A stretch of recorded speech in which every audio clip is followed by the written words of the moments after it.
विद्यार्थी मित्रों, मारी यूट्यूब चैनल में तमारू हार्दिक स्वागत है। आज आपणे फाइनेंशियल एकाउंट में हफ्ते हफ्ते रोकड़नी वेचणी अंदर उदाहरण नंबर 5 पाना नंबर 282 जोईशु। तो एनी अंदर लगभग बधा मुद्दा जे खास अगत्यना है आवरी लेवामां आव्या छे। आ उदाहरण अंदर एटले मैं आ उदाहरण पसंद करी छे। यूनिवर्सिटी में बहु वखत पूछायेलू है, 4 થી 5 वखत पूछाई गयेलू है। छेल्ले 2007 में अने 2024 में लगभग पूछाशे। तो आ बराबर ध्यान थी तमे दाखलो जोजो अने एक वखत गणी नाखजो। तो एनी अंदर तमने पाकू सर्वे आपेलू है। भागीदारोनी मूड़ी आपेली है, सामान्य अनामत आपेली है, भागीदारोनी लोन आपी है, लेणदारोने बैंक ओवरड्राफ्ट मूड़ी देवा बाजू है, मिलकतों बाजू 1,86,000 मिलकत है, रोकड़ 20,000 आपेली है। नीचे हप्ता आपेला है 3 बराबर है। तो आपणे केवी रीते दाखलो गणीए तो शुरुआत करशुं मूड़ी वधारानी गणतरी थी। पहला सौथी कोनो मूड़ी वधारो है ई आ दाखलानी अंदर गणवानो। तो पहला मूड़ी लखी नाखो 40,000, 36,000 ने 10,000 ई पाका सर्वेमां आपेली है। हवे तमने मैं थियरिकल इंट्रोडक्शन में जणावेलुं हतुं कि सामान्य अनामत अथवा नफा नुकसान खातानी जमा बाजू होय तो पहला नफा नुकसान खाताना प्रमाणमां मूड़ीमां उमेरी देवी, पछी दाखलानी शुरुआत करवी। तो आ सामान्य अनामत है नफानो एक भाग कहेवाय छे। एटले नफा नुकसानना प्रमाणमां एमां मूड़ीमां उमेरी देवानो। 5:4:1 प्रमाण उमेरीए तो 10,000, 8,000 ने 2,000 आवे अने कुल मूड़ी ए लोकोनी महेशनी 50,000, गणेशनी 44,000 अने सुरेशनी 12,000 थाय। एमनुं नफा नुकसान प्रमाण है 5:4:1। हवे मूड़ी परिबळ बराबर मूड़ी भाग्या प्रमाण, मूड़ी भाग्या प्रमाण एटले मूड़ी परिबळ आवे। तो मूड़ी परिबळ मूड़ी भाग्या प्रमाण करीए एटले 3 मींडा कॉमन निकળી जशे એટલે 50 रहे। 50/5 એટલે 10, 44/4 એટલે 11, 12/8 એટલે 12। आ मूड़ी परिबळ तमने आवे के शुं काम आवे? तो मूड़ी परिबळ छे ने ई दाखलामां कोनी मूड़ी ओછી છે ई शोधवामां काम आवे। तो एनी आधार गणવો પડે છે આપણે। હવે આમાં હકીકતમાં 50,000 રૂપિયા મૂડી તો 12,000 સુરેશની ઓછી છે તે એની નહીં ગણવાની। મૂડી પરિબળ જેનો ઓછો હોય ને એની મૂડીનો આધાર લેવાનો, ધ્યાન રાખજો। हाँ, घणा दाखला तमने एम कि 8,000 मूड़ी हती એટલે एनी आधारे आपणे नथी लीधुं, एनुं मूड़ी परिबळ ओछुं हतुं એટલે लीधी छे। એટલે घणी वखत शुं छे वधारे मूड़ी होय पण मूड़ी परिबळ ओछुं होय तो आपणे एम नहीं समजवानुं कि वधारे मूड़ी नहीं, आ ओછી मूड़ीवाळाने लेवानुं। ओછી मूड़ीवाळाने नहीं, मूड़ी गमे एटली आमे मूड़ी सामे आपणे नहीं जोवानुं, आपणे मूड़ी परिबळ सामे जोवानुं। मूड़ी परिबळ कोण ओछुं छे? महेशनुं। तो महेशनी मूड़ीना आधारे आपणे चालवानुं। तो महेशनी मूड़ी 50,000 छे तो एने प्रमाण वडे भागीने 1-1 में करी नाखो। 50,000 ने 5 वडे भागी तो 10,000। जेनी ओછી मूड़ी होय एने 1-1 में करी नाखवानी। 1-1 में केवी रीते थाय?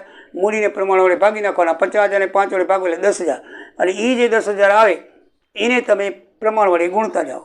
10 × 5 એટલે 50,000, 10 × 4 એટલે 40,000 અને 10 × 1 એટલે 10,000 એટલે ई આવી ગઈ પ્રમાણસર મૂડી।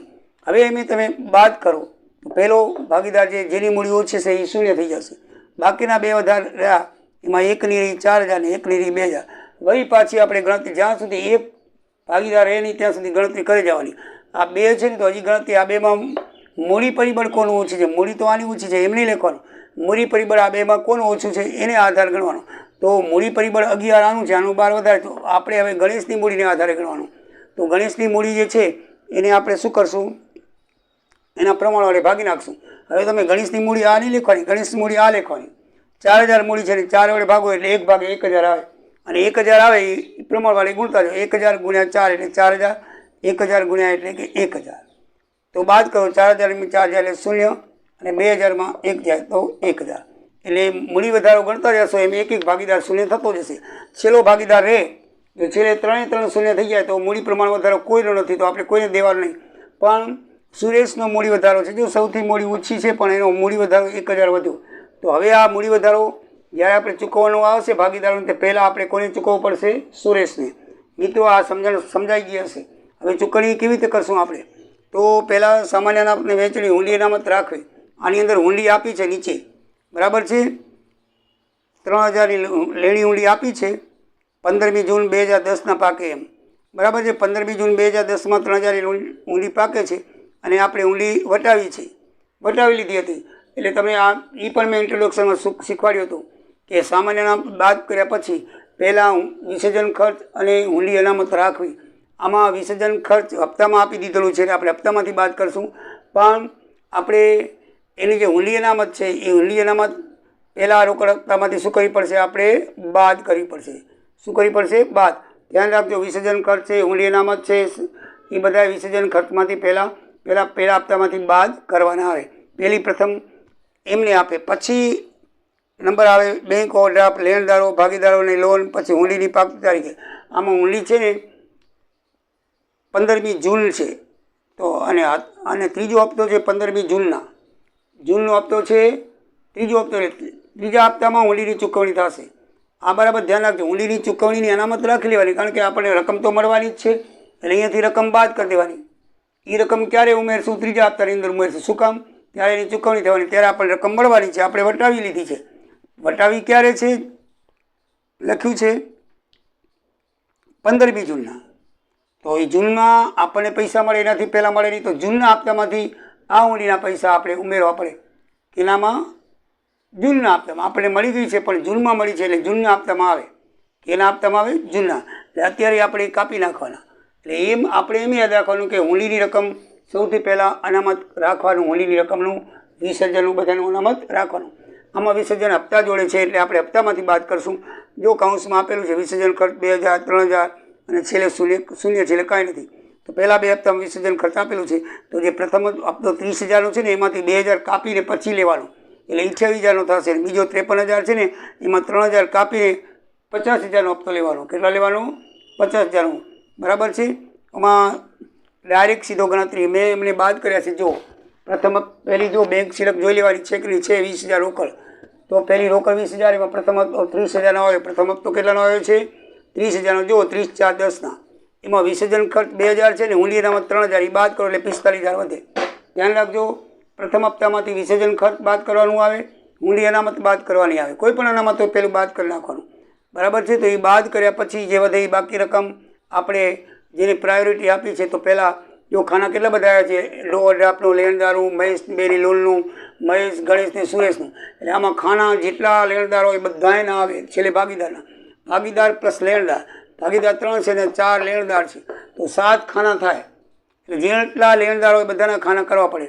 હવે સૌથી પ્રાયોરિટી આ 45,000, 18,000 ને 27,000. હવે આની છે ને નફા નુકસાન પ્રમાણો નહીં વેચાય, એની મૂડીનું પ્રમાણ હોય. જો 2:3. આ જો એની કેટલા? 20,000 છે અને 30,000 છે. આ 4 મિલ ઉડી એટલે 2:3ના પ્રમાણમાં જે લેણદાર હોય ને એની મૂડીના પ્રમાણમાં વેચવાના, નહીં કે ભાગીદારની મૂડી પ્રમાણમાં. ધ્યાન રાખજો. તો આ 2:3ના પ્રમાણમાં વેચાશે કે નહીં? આ 2:3 થયું પ્રમાણ. તો 2:3ના પ્રમાણમાં 18,000 અને 27,000 એટલે ટોટલ 45,000 ચૂકવાઈ ગયા. બરાબર છે. 18 ને 27. આને ઓવરડ્રાફ્ટ બેંકને આપણે 18 જમા કરાવશું, લેણદારને 27 આપશું. તમને એમ થાય કે એક જણાને આપી દઈએ ભેગો ઓવરડ્રાફ્ટ 20,000 ને પછી 30,000 ઓને દઈ દઈએ, તો એમ ના થાય. 25,000 એમ ના થાય. હંમેશા લેણદારોને બધાને સરખે ભાગે વેચી દેવાનું મૂડીના પ્રમાણમાં. બધા લેણદારો ભેગા ચાલે. એક લેણદારે પહેલો ચૂકવી દેવો નથી કે ભાઈ બેંકને પહેલાં ઓવરડ્રાફ્ટ ચૂકવી દો 20,000નો, બાકીના 25,000 આને, એવું નથી. આપણે એના પ્રમાણમાં વેચતા જવાનું છે. ધ્યાન રાખજો. તો આ બેને પ્રાયોરિટી છે એટલે આને પછી આવે છે. જેટલી પ્રાયોરિટી પહેલાંની હોય ને એ પહેલાંના મૂડી પ્રમાણમાં લઈ લેવાનું. તો આ બે પહેલાં પ્રાયોરિટીમાં છે, તો 2:3. તો 2:3ના પ્રમાણ વેચી તો 18,000 ને 27,000 થાય. 20,000માંથી 18,000 2, 30માંથી 27 ગયા તો 3. બાકી રકમ કેટલી રહી? તો હપ્તાની રકમ કાંઈ નહીં, 45 વેચાઈ ગયા.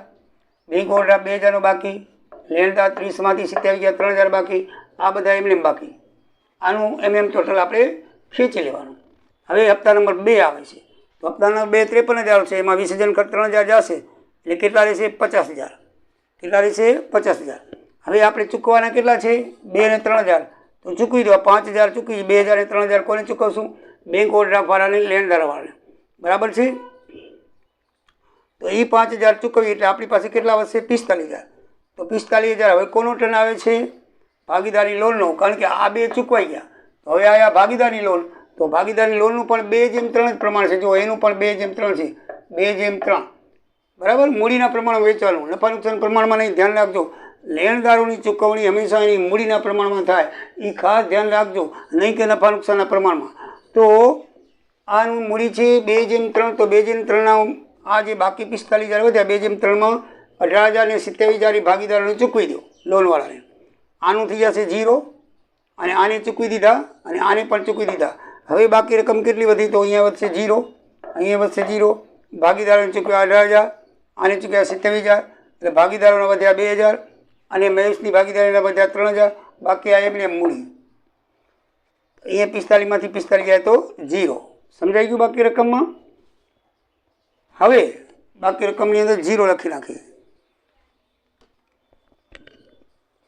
45માંથી 45 જાય તો 0 0 0, એટલે તમને બરાબર ખબર પડે. હવે આવ્યો ત્રીજો હપ્તો. મિત્રો ખબર પડતી આવે છે ને? હવે આપણે ત્રીજા હપ્તાની આ બીજા હપ્તામાં વિસર્જન ખર્ચ બાદ કરીને 50,000 વેચી દીધા, 5,000 બાકીના 45 ભાગીદારોનો વારો હતો. હવે ભાગીદારોના 2 અને 3,000 બાકી છે. તો પેલો ત્રીજો હપ્તો આવ્યો 10,000 નો આવે. જો હુંડીની રકમ વાંચો 15મી જૂનના છે, એટલે જૂન મહિનામાં હુંડીના 3,000 આપણને આવ્યા, એટલે આપણી પાસે ત્યાં 13,000. જે મહિનામાં હુંડી પાકતી હોય એ મહિનાના હપ્તામાં હુંડીની રકમ ઉમેરી નાખવાની. લેણી હુંડી હોય તો ઉમેરી નાખવાની. સમજા કે નહીં? બરાબર ને? અને દેવી હુંડી હોય તો બાદ કરવાની. દેવી હુંડી લગભગ આવતી પણ હોય તો બાદ કરી દેવાની. એ આમાંથી ઓટોમેટિકલી લોન ચૂકવણી થાય તો જે તારીખે આવતી એ તારીખે બાદ કરી દેવાય. લેણી હુંડી ઉમેરાય. લેણી હુંડી રકમ આપણને મળે. લેણી હુંડી આપણે લખીએ છીએ, બરાબર? લખનાર લેણી હુંડી કહેવાય, સ્વીકારનાર દેવી હુંડી કહેવાય. તો આપણને એના રૂપિયા મળે એટલે 10,000 હપ્તા વત્તા 3 એટલે 13,000 થયા આપણી પાસે.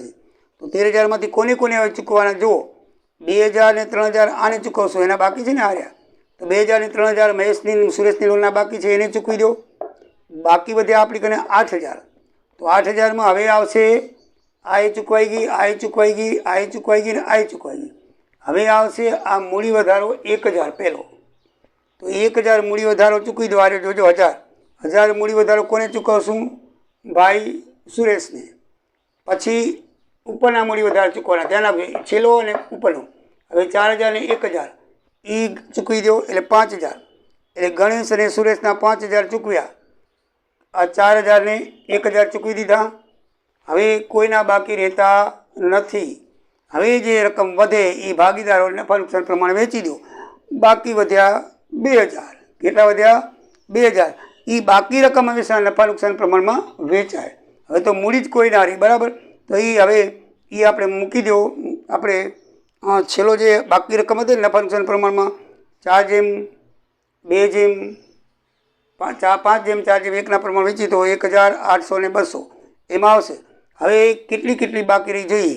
આની 0, આની 0, 2માંથી 2,000 જાય 0, 3માંથી 3,000 0, 50,000માંથી 1,000 જાય 49,000, 44માંથી 4800 જાય 39,200 અને 12,000માંથી 1 ને 1 2,222 જાય તો કેટલા રહ્યા? 9800. હવે કોઈ નથી હપ્તો, હવે નથી કોઈ રકમ. તો આટલી ખોટ આવી ભાગીદારોને. મહેશને આવી 49,000ની, ગણેશને આવી 39,200ની અને સુરેશને આવી 9,800ની. એને મૂડી તૂટ કહેવાય. એને શું કહેવાય મિત્રો? મૂડી તૂટ. તો દાખલો હપ્તા પૂરા એટલે દાખલો પૂરો, બરાબર ને? પછી તો કાંઈ રકમ છે નહીં, બધી મિલકત વેચાઈ ગઈ અને હપ્તા પણ આવી ગયા.